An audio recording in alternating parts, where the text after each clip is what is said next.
এ লোকে নিজের বিয়ের ভূত মাথায় চেপেছে বলে কি সবাইকে ধরে বেঁধে বিয়ে করিয়ে দেবে নাকি? ওভাবে তাকিয়ে কি দেখছিস? কিছু না ভাইজান। কিছু সময় চুপ থেকে ওসিফ জিজ্ঞেস করে লুইপার কাছে, কি সমস্যা ওর? বিয়ে করবে না বলে জেদ ধরেছে কেন? ওর কি কোনো ছেলের সাথে কিছু আছে? সঙ্গে সঙ্গে লুইপা দুপাশে মাথা নাড়িয়ে বলে, না না, ওর কেউ নেই। এই দিকটাতে সন্দেহ করলে তুমি ফেল খাবে। হঠাৎ আসিফ একটা হাত আদর্শলুপ লুইপার মাথায় রেখে বলে, ছোট বোনের বিয়ে হয়ে যাচ্ছে বলে মন খারাপ করিস না। তোর আর মুবিনের বিষয় নিয়ে আমি চাচার সঙ্গে কথা বলবো। তোকে ওখানে বিয়ে দিতে না চাইলেও আমি দেখবো বিষয়টা। তুই মুবিনকে শুধু ওর ফ্যামিলি নিয়ে আসতে বল। বড়দের সঙ্গে বড়রা কথা বলুক আগে। আচ্ছা ভাইজান, তাহলে যাই। যা। লুইপা উল্টো করে কদম ফেলতেই ওয়াসিফ ডাকে, শোন, ওটাকে একটু বোঝা, আমার হাতের সময় খুব কম।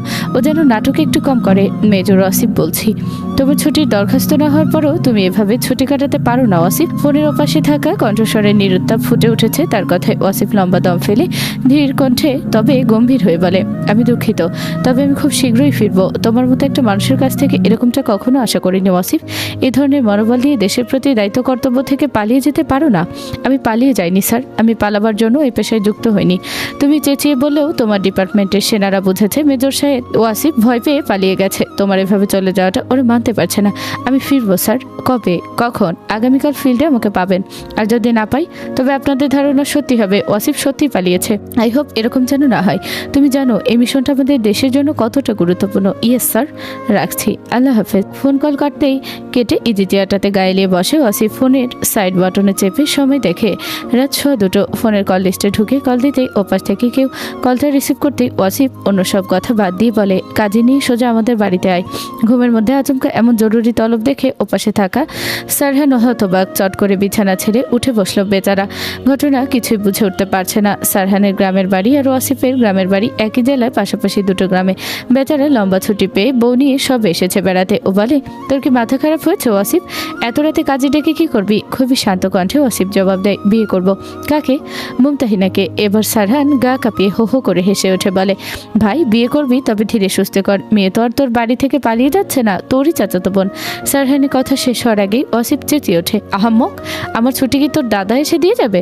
আমার হাতে 7 ঘন্টা সময় আছে সারহান। এর মধ্যে বিয়ের ঝামেলা মিটিয়ে আমাকে ফিরতেই হবে যে কোনো মূল্যে। সারহান নরম সুরে সাহস করে বলে ওঠে, ভাই পরের ছুটিতে বিয়েটা নো।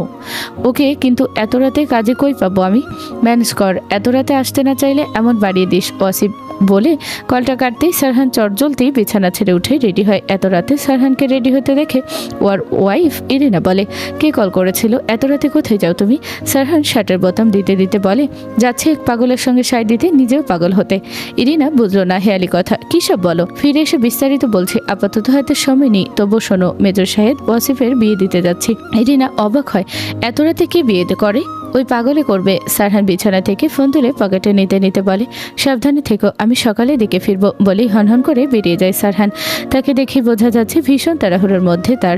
ইরিনা হাই তুলে বিছানা থেকে নেমে গিয়ে দরজা বন্ধ করে দিতে দিতে বিড়বিড় করে বলে, এমন পাগল লোকও মেজর হতে পারে, আগে তো জানা ছিল না।